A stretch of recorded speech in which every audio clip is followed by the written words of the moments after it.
meaning na so no ba power sample kusi what no say I say yeah say president Emma obi appointment ayina ye bobo yes portfolio yeah you rapping the camera me who say one young man be gina na ono or dan sinjem se mu say on so ayo we di kusi boatin me we di kusi apia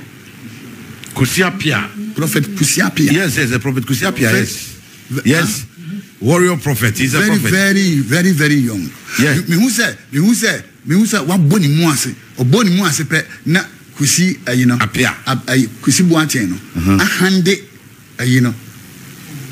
protocol Diamano, me who handy yepe, the me once upon fitabisho, not what so be musa as a more bag, fita a perfume rice in it, no ordinary boom say ya or two a co 4 corners of Asante region. I'm telling you, I dear Moses Yano.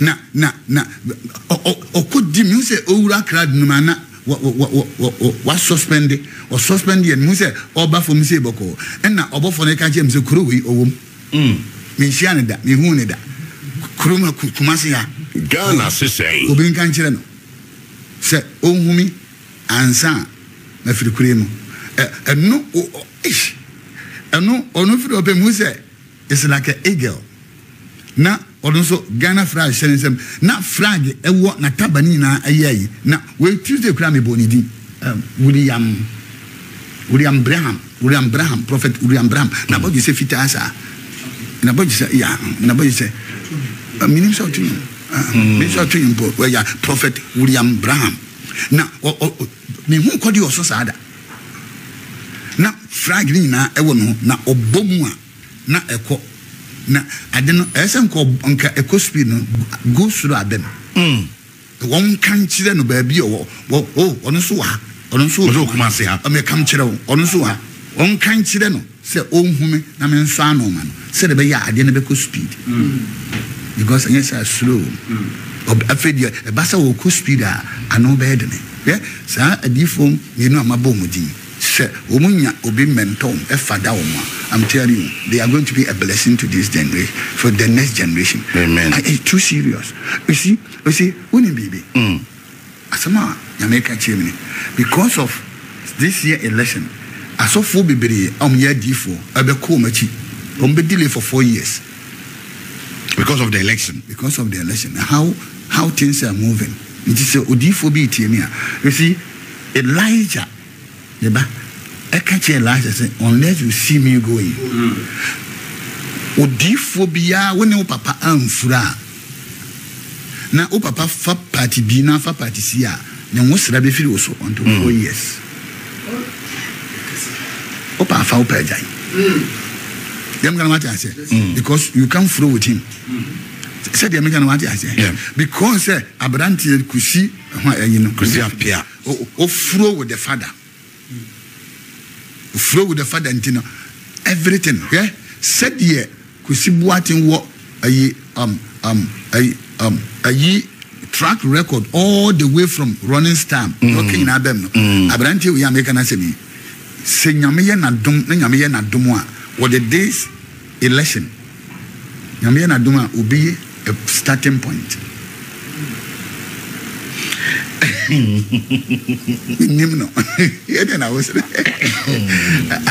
No, he's my very good friend. I created me madam for pa. My batan. Me konifie. Wow. Kra kodidi wo ho. Ai, madam for pa. Enye nchen. O kan obi a ode ne ba radio so ni TV so my ten nkapa ye mea. Nti me ne no wa yonku fa papa nya ko fa na bi me yen ni no o de bi kra na me kra obo ni di nyem mo. I am your father and he is your brother. The kingdom is the kingdom of fathers. Or what town catch and send papa say no. I mean son no man. But I say and yes on be vetino. Wow. And send be a wakoni na wakeka no. On be veti how heavy it is. Them gonna what I say. Omo vetina e mu anye duru a they will drop it. No what drop. because the kingdom were by levels. Them can want to the started to so no and in the more Pentecost Assemblies of God say yeah the can be a them the can be a them the can be the too many suffer remaining we must suffer Roland my goodness we must say or take a course so soon some asuma na what they and to winter winning to my friend yeah didn't mean to ma a just say good do baby na what tune say na just a friend say come I'm telling you I am telling you onyame e ba be hye no anu onyam na onyamensa e ba be digina na mark my word as a prophet haya say afu be kona wie ye no na nipa bi akwa be ase ye jawom ase wo maka ase wo muntumi nko no there is going to be shift in Asante region. Amen.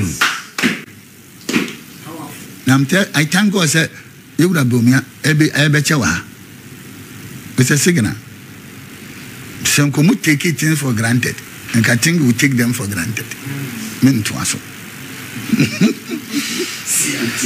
a message Zaminya. How about Ghana's election? How about Ghana's election? I will be back. Come and let Papa tell us. How about Ghana's election? Papa say you'll be back. I will be back. Nyabeke no nkwa.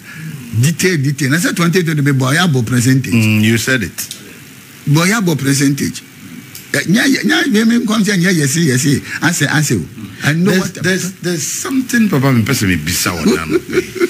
Me ba John say for akwaku say mo ready a o dey say me kan no mo show sa video no na me misa Papa asem na me we say sa pani no say Papa nim no a there's this young man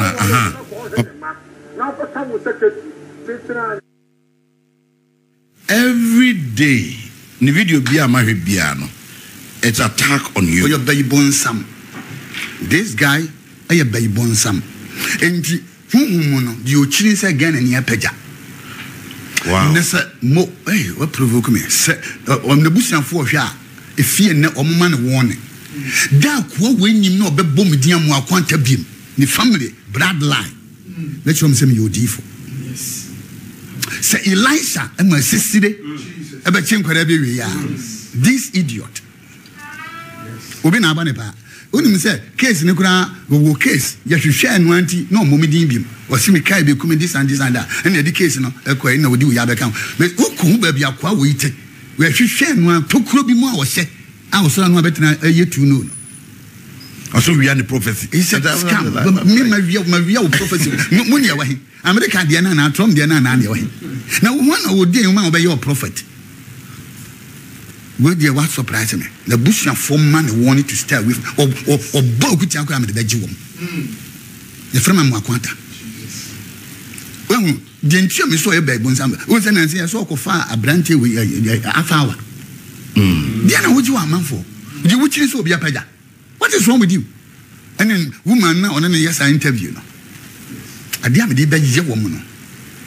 Man, when in Brahma winning. Amadura Ghana sese who so be apagya no atam na kotra na kan kwase say den ntina me say sofo me say nsu eko akoye meeting na wo wani da bio tete no den ntina kwa me na ekọ abisa say nananom de na ekọ so okure mu nananom tete na asofo man no na omunom ye gatekeepers ana kwa me meboa tete nananom omu ye gatekeepers enti yes no we are the gatekeepers.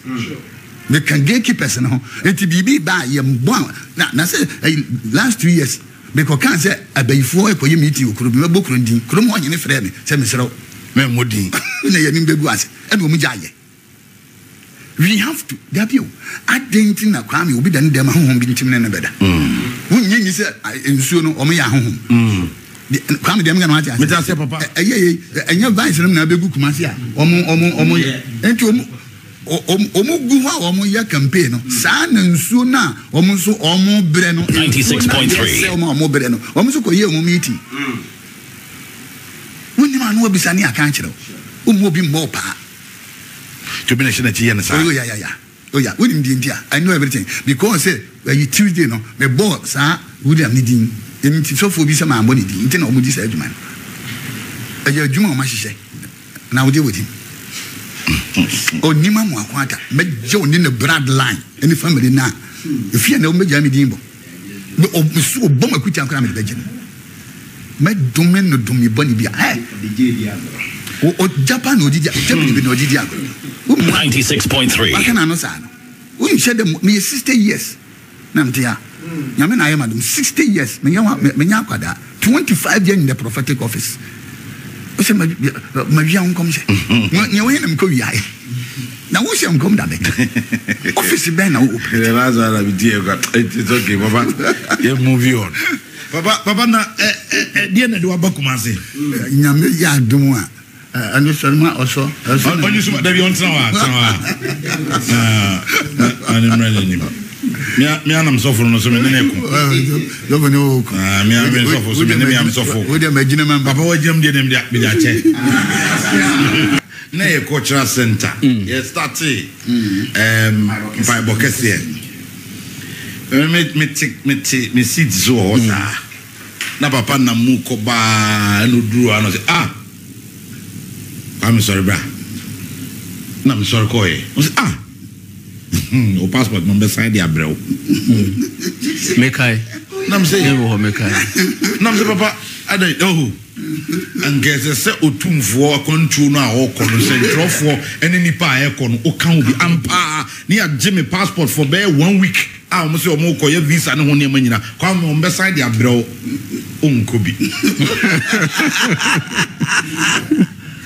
Ampa one come say yeah no too for Jim passport me sign dem na me papa da bi meko o ti da bi won ko bi ko do so ka ma se me why you ready with it ma bi passport na duru ne de me bi ba na me visa ne bi asima me ne entourage ne nyina na eko ampa ni ampa ni nua ni ampa passport no da ka no o ma va visa na ji menya and you see sometimes prophets you know eba I remember lady bia I cultural center wa but lady ni kunu no in a way be here I as a friend because now who say me ben papa ni more times oba me ho o ka tro mo say mo kai se mo ware time mo kwa sorry dem akohia so no mo drew traffic light yeah Emma mo ko fro taxi. Yeah. Papa Crom, Kai Prophet. We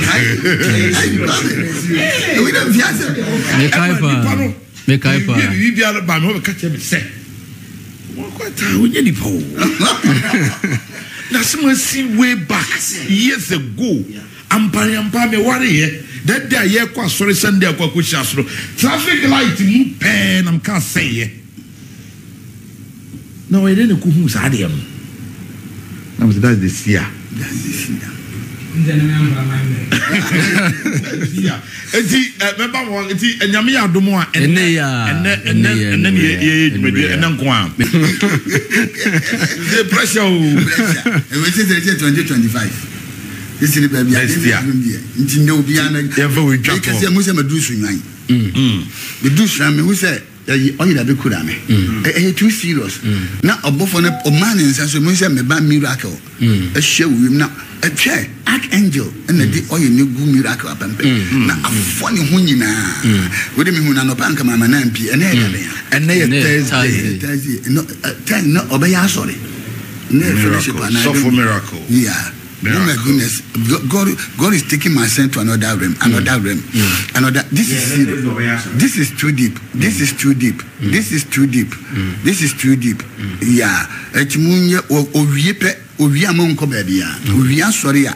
So no be so onko she dem a ompie kopem sa ade abechi. He is going to have a serious visitation. Also, if Masamba bag kwame, unim say bibi for me. Native can say so catch yourself. The entire the deal me ban the be back to suffer. And he said, my uncle Skunti, name him at Barbara Kenkan. Kwanya, the Dawson who said, your family the men ako, the biggest hospital, the biggest. Now, like to say, we be for ne mu se obi ye ne se na mitiri ne mu abie oyi bibi pe na bente na minima de efe ne bible na me wodi tum no kata so en wo se de me atum no obeti ase sununko ache ni pa bia enti se de obi aka bible no kwa me nyasa eti ase nyasa na meti ase enti meme bible mu explanation no wan to bu ase a untumi nti ase de me kana wati ase o so bibi 96.3 mutu ayade ye ne story ayade ye hye no me be yo to yi se nyanyame ake ni so nyankwa